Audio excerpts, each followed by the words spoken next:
What's up, everybody? This is Zach with Veteran Construction. Today we're going to be giving you guys some pointers. I was going to call this like my top 5 shingling tips and tricks or something, or speed tricks, but let's be real, I don't put enough time in these videos to actually determine what 5. So look, what it really comes down to is finding an efficient way to do things and then being consistent throughout the whole entire process of a roof. Okay, so I'm going to give you some of my tips on what I do for that, and this stuff will speed you up. I swear it will. And you know, if it doesn't, I'm sorry. Okay, but anyway, this starts with the most basic thing, right? Like I just took over the side here. One of my newer guys was shingling, and look where the hose is.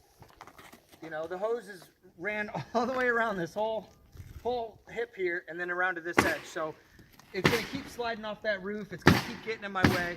So what you can do is run it back. You might have had it that way for a reason earlier, but you know, this is part of it. We got to run it. We got to run it in a way that makes sense. All right. So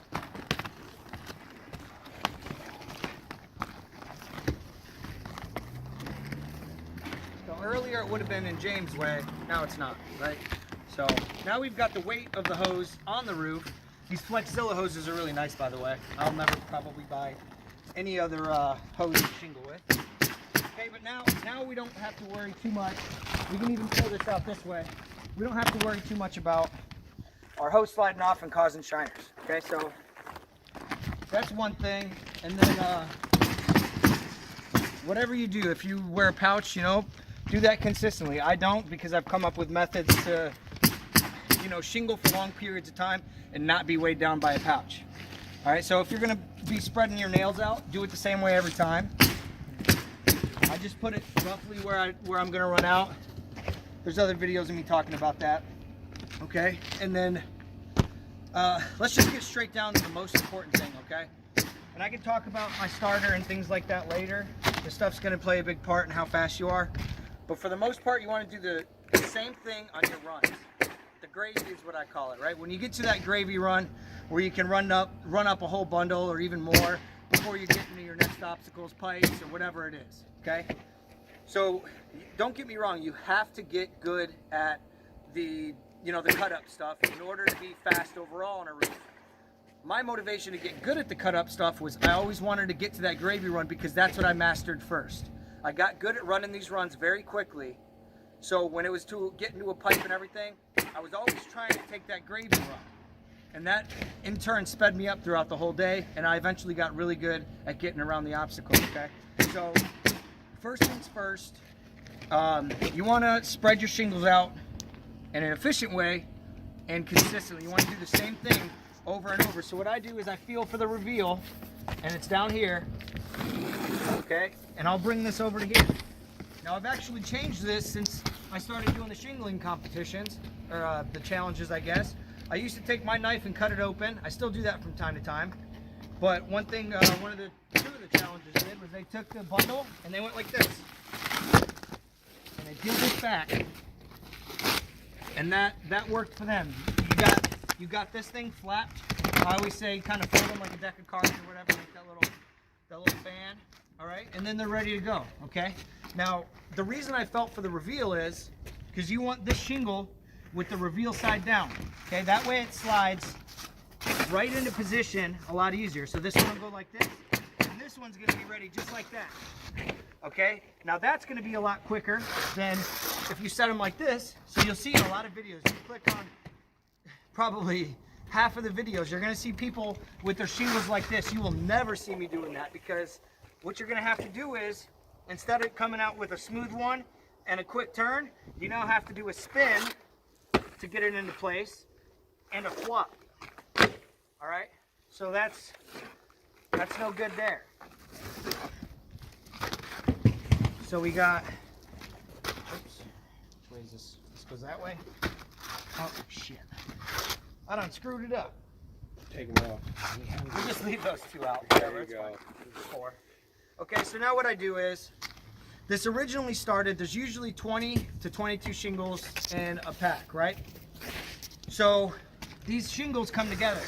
This is 2 shingles, but it's like one little stuck side. So in my own head, I used to call it, I used to say, okay, I'm gonna take 3, which is actually technically 6, right? You're staying with me on the mat.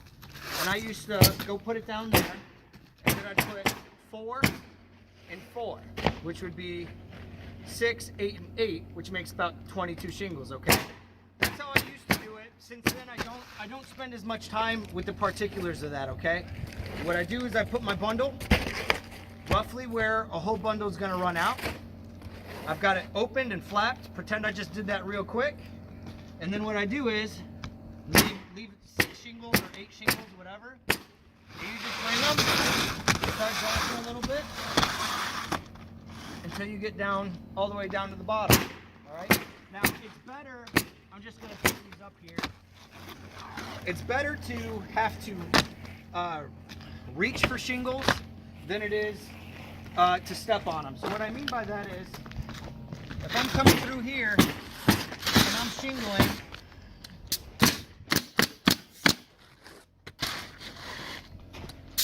it's better for me to have to reach because I can shuffle my legs while I'm doing this and go for it, rather than having too big of a pile here and be stepping on them. Then I'm forced to do this, which is okay. But I would rather be able to just reach up here and pull a little of that pile down. I'm just adjusting this. I would rather want to just reach and pull 2 or 3 towards me, and that usually will catch you right back online, okay? So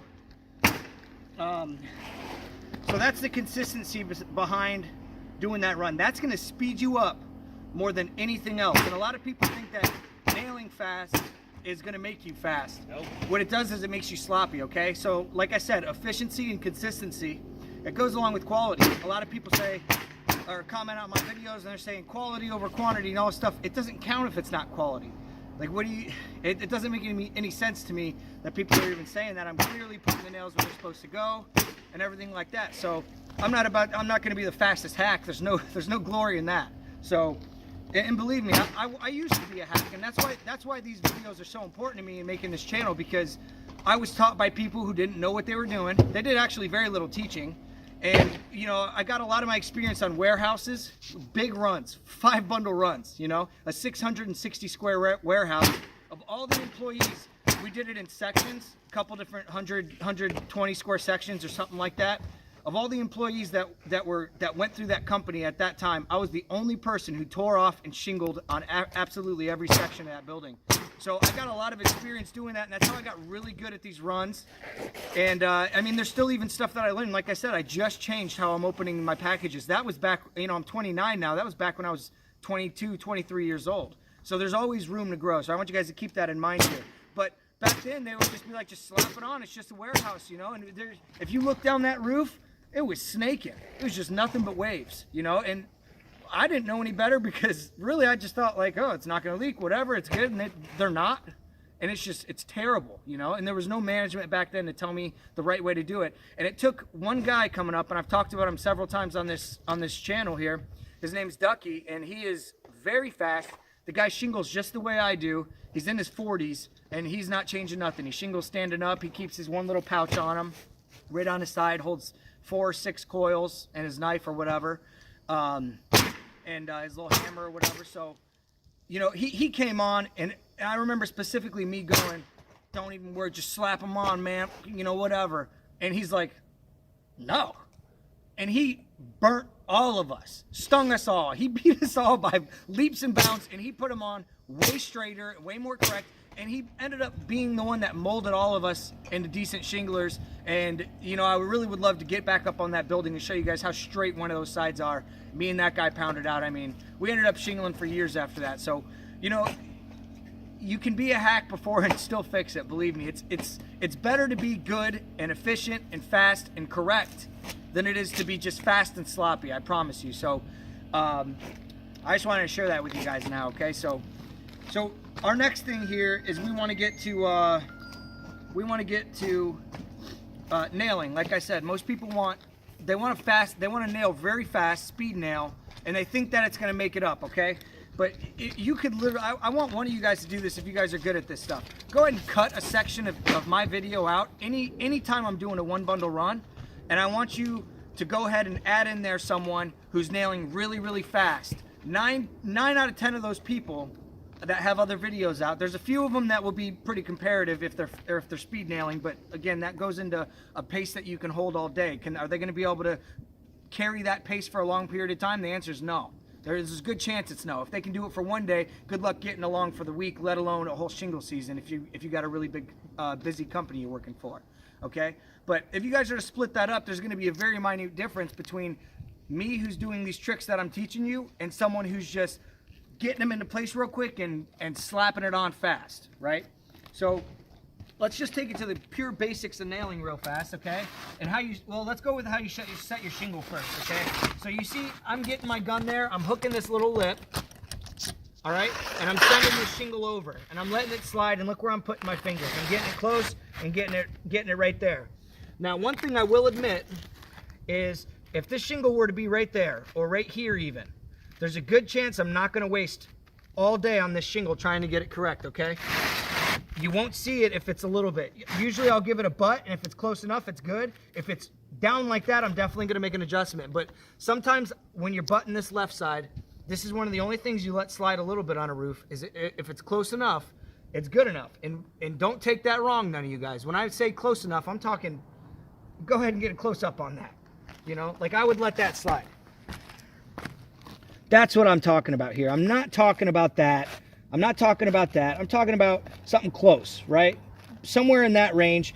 I would say do not spend too much time on one shingle. You don't want to do that. So we got this here now. Okay, I'm going to get back in my position. It's good. As I nail, I'm going to put my first nail about 1 inch from the end. Everybody knows that. And then as I come through, this gun's going to turn and it's going to go more of a sideways angle, because your wrist is stronger that way, and you're going to be a lot more accurate than if you go this way. You got a lot more wrist break in it, okay? Now that was obviously exaggerated, so I got to keep explaining myself for the hater herd. But okay, so we're gonna, as we go over, we're gonna keep doing that, okay? Now we want to reach with our left hand while we're nailing for that next pile, and if you're doing it like me with the gun as a gauge, you want your gun as far over as you can get it, because that's going to help you be straight, versus if you're doing it right here, because this might look straight and it happens to be on, but it's a lot easier to get kinked that way. If you put the gun a little bit further over, you don't really have to double check this that much. I mean, it's few and far between that will actually get off. Once you get the hang of it, I want you guys to take it slow. If you're new to that, don't just say because I told you to put your gun far that it's going to be good every time. You should double check until you really get into the groove of things. But you're going to have that good now. Okay, now we're reaching for that other shingle as we're nailing. So it's almost like we have our own tosser, and we can always come back and nail, or add a nail if a couple of them were bad. All right. So it's almost just like having a tosser, right? And now, because you're getting these shingles, and it all stems back to how you do that, right? How you open your bundles and everything. But now you've opened consistently, and you're getting these shingles into place fast without having any help, right? So the fact that you're nailing slow is going to be a lot faster than most people, okay? So I'm going to go ahead and do a little bit here, and I want you guys to see, even though I'm going pretty slow, I'm not nailing super fast. Look how nice that is, right? As long as I'm using that left hand to slam them shingles out for me, right?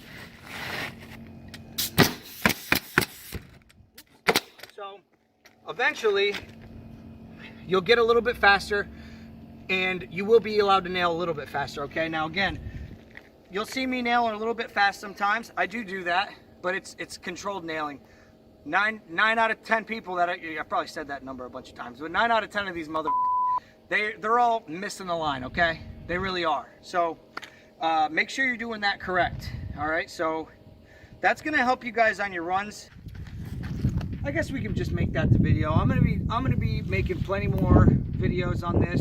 I probably will start putting a little more time into these videos now that I'm almost at 15,000 followers. So thank you guys for subscribing and everything like that. It means a lot to me, and I'm glad that these videos are reaching people who are going to be able to make more money just by watching these and figuring out or trying out some of the stuff that I'm teaching. You know, because being paid by the square ain't easy. You know, James James alone, he's been only shingling this for a little bit. Go ahead and show him that. You know, but that's probably, he's got about 4 square down. You know, that's only 80 bucks. So he's got to, you know, he's really got to hustle to get that. If he gets that done in 2 hours, he's making 40 bucks an hour. That's good stuff. You know, I'm just happy that these videos are helping people. So thank you guys for watching. If you haven't done so already, hit that subscribe button. I know a lot of you guys watch consistently without subscribing. So hit that button. As always, hit the like button, and thank you guys. Bye.